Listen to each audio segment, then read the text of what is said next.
بسم الله الرحمن الرحيم. الحمد لله رب العالمين. الصلاة والسلام على أشرف المرسلين سيدنا ومولانا محمد وعلى آله وأصحابه أجمعين.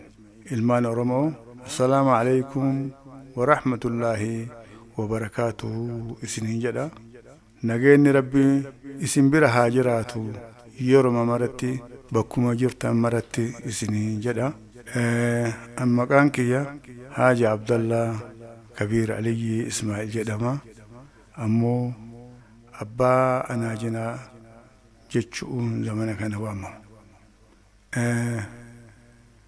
أني قبصاوا أورموتي جلقبا جهة موتا كيسا قبصاوتا قبصو سنجلقبه أبوتا كين هوغنوتا كين ورأكا جنرال واقوغوتو جنرال حسين بنئ جنرال جارة أبا قداء حاجي ساق تالي ترى حاجي حسين سراتي في إلمو قلتو ربي جنتان إسام مراها كننيسو أنما سنبرت عدن الرا غربياتي إسابرا ديمي دلقو ترى كرا إساتين يودكاتي يروشاني اللي تاتو أنبي سيني إساتشدي ديبو ترى وغاربيتي نملك أبصاوني أولين ترى هفتة نموت سنيتي إذا قدان أبصاوت سني دنيا تنرهنجراني كون رسالة دينتينو كون أموتنو يو أجل مربيتين زمن إنساني عمر إنساني كهترون الدنيا تنرى قالني أنا موهق أمات ربين عمرنا كاهي نفسيتي أنا كما تجرا أما اللي سينا لساني سينا ديرا كسيناني كيسا همباني سان كيسا توري سينا سنرا أرى هاساو هم بربادو وان براتي فلوفي وانا لوفي أبليسكي صاحبي كي أجابا شي طاهر عمر شي موت يرو قباب دورتي دعان الدنيا تنرها قلان بيا كندا مقالا أطواء كيست قالت قدا قال شاف كوميتي أورمو مقالا أطواء أكا قارت نمسا تجاجلاني مسجد جيساني رت صلاتني أجرا بك من إسا كالوغاسا جيساني أشتى برادة بأني قالت قدا قبان شي طاهر كاسيت لما نوريسي غرا آخر آنو برا قدانني كاسيت نيساني سن توكو جابوت اتباساني بركم توكو في إبا سقلي في سديت تمي لما اتباساني كاسيت لما فا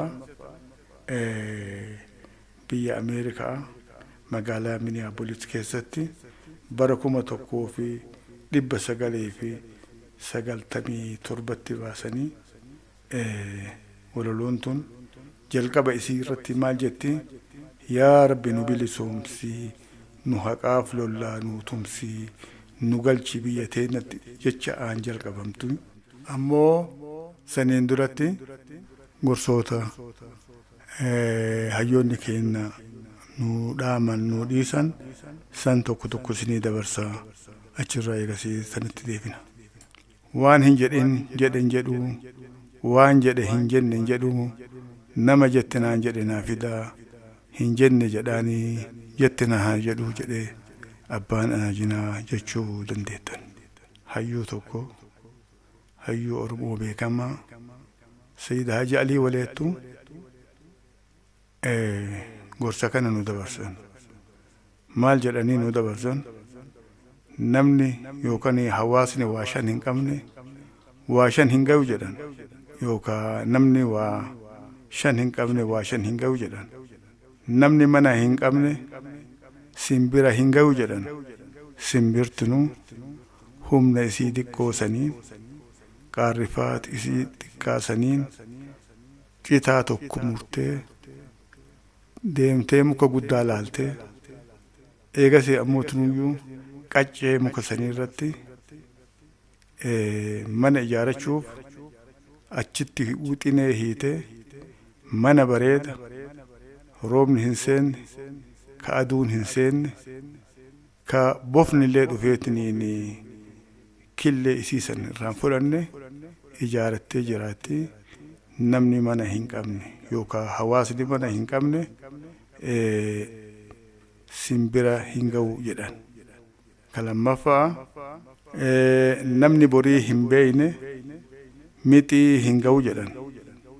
Mixiinu humna isii xiqqoo saniin firii garbu'u lafarra harkiftee godaan seentee bakka roobni hin dhaqqabne bakka bishaan hin dhaqqabne keettee buna guutuu achitti firii tokko tokkoon kaayattee ganna guutuu teettee nyaatti. Namni borii hin geenne mixii hin ga'u jedhan. Namni gadoo hin beekne saree hin ga'u jedhan. Sareenu tagaaf tokko isii karaa gabayaa fiitu fuula keessa dhuftee dhagaan darbattee kararraa of jalaa qabuuf darbatte gaafa ati ganda isaanii dhufte hin daganne gadoo ati darbatte sanii sitti gururiite si sodaachifte haga yookaan namni sirraa dhooggutti ganda san seenuu si dhoogiti. Namni galata hin beekne harree hin ga'u jedhan. Harreenu takkatu takkaan naa hoogu jedhee morma jala qabata. Harreen tuun illee hin dhaabattu. In hoyxi fi galata harreen sun gooteef galata deebiftee isaniif hoyxi fi jedhan. Hawaasni wal hin qabne ka wal quba hin qabne re'ee hin ga'u jedhan. Re'eenu yoo jeedalti takka dhuftee ilmee takka irraa fudhatte tif jedhanii dafanii walitti dhufanii gara ilmee sanii jeedalti taate san laalanii akka waan nama irraa buufatuutti gurmaawanii dhaabatanii namni sabni wal quba hin qabne ka wal hin tiisine ka wal hin gaafanne re'ee hin ga'u jedhan. Mammaaksa lammaffaa yookaan gorsa isaanii ka lammaffaa maal jedha? Rabbi waa sadii nu qabee waa sadii nu dhaqqabe jedhan. Dhukkubaan nu qabee nama dawaa mukaa beekuun nu dhaqqabe jedhan. Osoo dawaa mukaa beekuu baanne dhukkubni hadhooftu bichaan nama lafarraa dabarsa. Nu barsiisanii muka sanirraa dabee firii isaanii guurree nyaatanii yookaan dhuganii garaa kan kee qulqulleessitee hadhoofturra nagayaan jiraata. Namni sun osoo jiraachuu baate beeynee fudhachuu hin dandeenye sanii rabbiin nu dhaqqabee jedhan. Dukkanaan nu qabee